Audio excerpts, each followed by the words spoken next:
Jewellery Bonney is one of the most important One Piece character at the moment और Egghead Island arc में काफी important role भी है along with कुमा।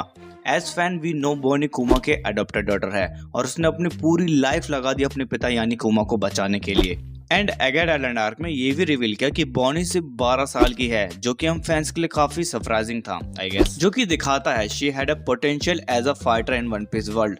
Of course इसमें उसका amazing devil fruit Toshi Nomi के कारण भी है। This is quite an incredible devil fruit and its power known absolutely no limit. So hello guys, स्वागत है अनदर वीडियो में जिसमें आज हम फिर से वन पीस के टॉपिक पे बात करेंगे, बॉनी के डेविल फ्रूट के ऊपर और कुछ इंटरेस्टिंग पावर पर भी। तो कुछ भी मिस नहीं करना चाहते तो वीडियो को एंड तक जरूर देखना है एंड चैनल पर नए हो तो लाइक एंड सब्सक्राइब करना ना भूलना। तो बढ़ते हैं वीडियो की तरफ। Toshi Nomi पैरामीशिया type devil fruit है, जो कि फैंस ने फर्स्ट टाइम साबोडी आर्क में देखा था।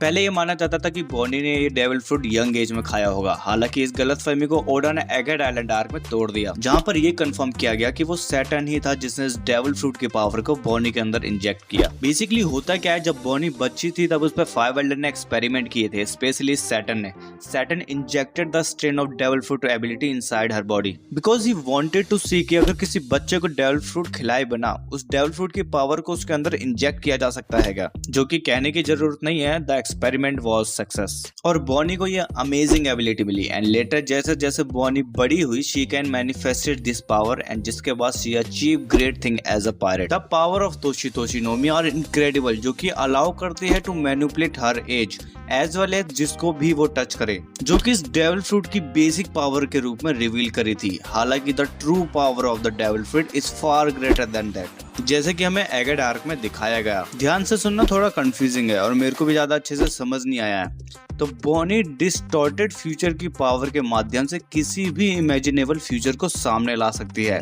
जी हाँ, जो कि इस एबिलिटी को ट्रूली डेंजरस बनाता है। डिस्टॉर्टेड फ्यूचर का मतलब होता है टेढ़ा मेढ़ा विकृत भविष्य।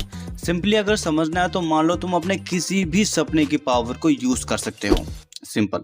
हालांकि एकमात्र समस्या यह है कि कुछ ऐसा होना चाहिए जिस पर बॉनी ट्रूली बिलीव करे। इस प्रकार जितना नैरो वो फ्यूचर की पॉसिबिलिटी को सोचेगी उतनी ही कम पॉसिबिलिटी है कि वो उस पार्टिकुलर फ्यूचर में खुद को ट्रांसफॉर्म कर सकेगी। बॉनी ने कई बार स्टोरी में इस पावर का इस्तेमाल किया है, जैसे कि जब वेगापंक के खिलाफ लड़ते समय हमने देखा था, और बाद में जब वो एल्फा सैटर्न के खिलाफ लड़ रही थी तब वो नीका में बदल गई थी। और ये हम फैंस के लिए एकदम क्लियर है कि उसकी पावर शानदार से कम नहीं है और डिस्टॉर्टेड फ्यूचर की पावर का यूज करके वो टेक्निकली कोई भी एबिलिटी का यूज कर सकती है। अगर बॉनी एक बुकानेर बनना चाहती है और वो खुद को ऐसा मानती है तो वो अपनी इच्छा अनुसार बुकानेर फॉर्म ले सकती है। अगर वो नीका को असली मानती है और उस पर ट्रूली बिलीव करती है तो वो नीका जैसा फॉर्म ले सकती है, जो उसे लूफी की रबर प्रॉपर्टी देती है। Similarly any power that Bonney know कि ये रियल है और वो खुद को उस पावर में इमेजिन कर सकती है तो she can use that power. और यही चीज इस डेविल फ्रूट को काफी खतरनाक बनाती है।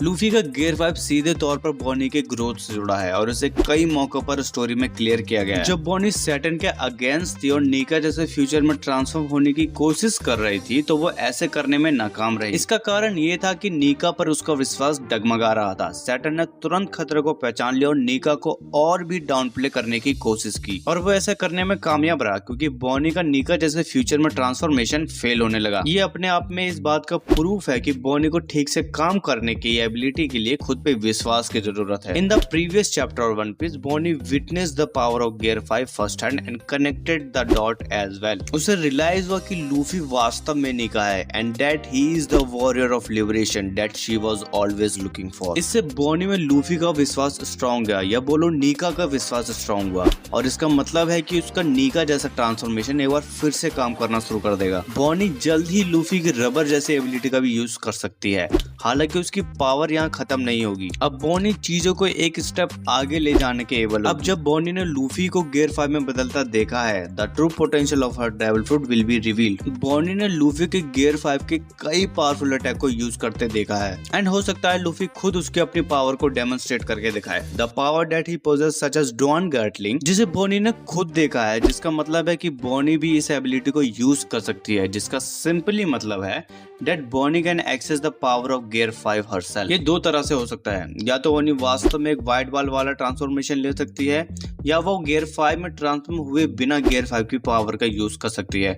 दोनों ऑप्शन पॉसिबल है और काम कर सकते हैं। ओडा चाहे कोई भी ऑप्शन चूज करे, Bonney power will be truly frightening. Gear 5 की पावर हासिल करने के बाद Bonney will be almost unstoppable in battle, और मे भी बहुत जल्द ही हमें ये देखने को भी मिल सकता है। एक बार बॉनी इस पावर का यूज कर ले, जिसके बाद Bonney one of the strongest character में से एक बन जाएगी। और हमें ये भी याद रखना चाहिए कि वो अभी सिर्फ 12 साल की है। उसकी डेविल फ्रूट की पावर अमेजिंग है और लूफी और कुमा जैसे महान लोगों के साथ वो काफी स्ट्रॉन्ग बन जाएगी। और हो सकता है ऐसा कुछ ना हो। आपको क्या लगता है इस बारे में? क्या बॉनी गियर 5 को यूज कर सकती है? Let me know in the comment. मैं मिलता हूँ आपको नेक्स्ट वीडियो में।